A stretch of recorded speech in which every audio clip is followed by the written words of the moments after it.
Washington, CNN, roadblocks for the Russia investigation. A closer look on who's cooperating from Team Trump and a presidential change of heart.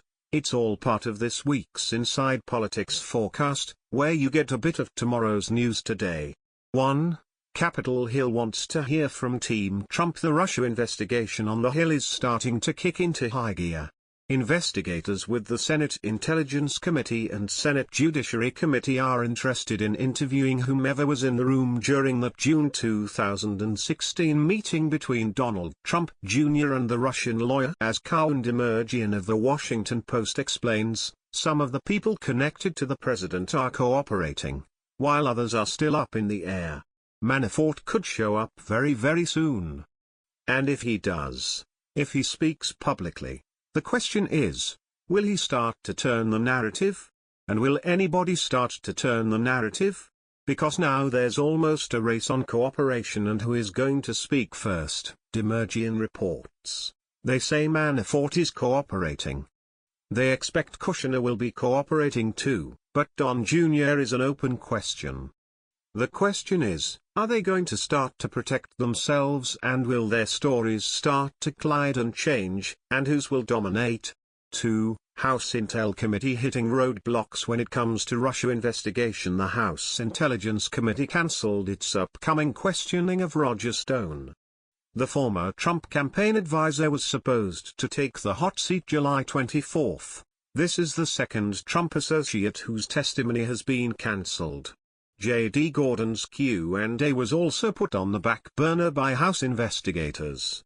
As CNN's Manu Raju reports, all this stop and go and hurry up and wait is causing some Capitol Hill irritation. The Republican who's leading that investigation, Mike Connolly, said on Friday that he's growing increasingly frustrated by the slow pace of this investigation. Adam Schiff, the top Democrat, told me this investigation is global in scope and it could take a while to get through everything there. Raj explains. This comes as this panel is still facing a lot of partisan strife internally about the witnesses they're interviewing.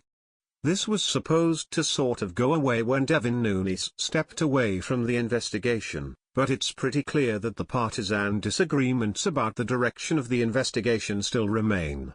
There's a steel fight going on inside the White House. This week, the Commerce Department could issue its report on what type of national security implications steel imports would have on the U.S. And the West Wing can't seem to come to a consensus on steel. As CNN's Jeff Zeleny tells us, there's now a political equation, even when it involves a simple can of soda. A lot of companies, manufacturers, are sounding the alarm here, saying look, this could increase the price of everything from the aluminium, on things like, those cans of soda and beer, other things, aluminium and sunscreen. So this is something that hasn't gotten a ton of attention inside Washington with so much else going on, Zeleny divulges.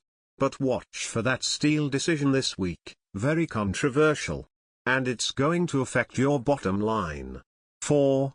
Trump's changed his tune on a certain aircraft carrier. President Trump will be part of an official commissioning of the USS Gerald Ford aircraft carrier in Norfolk, Virginia.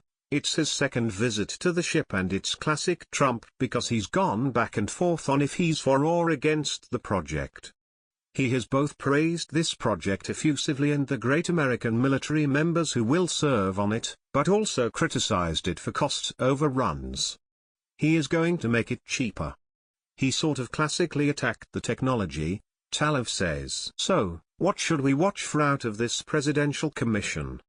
There are two things to look for. Number one is just sort of the magnificence of this project, 90,000 tons. It's a $13 billion project.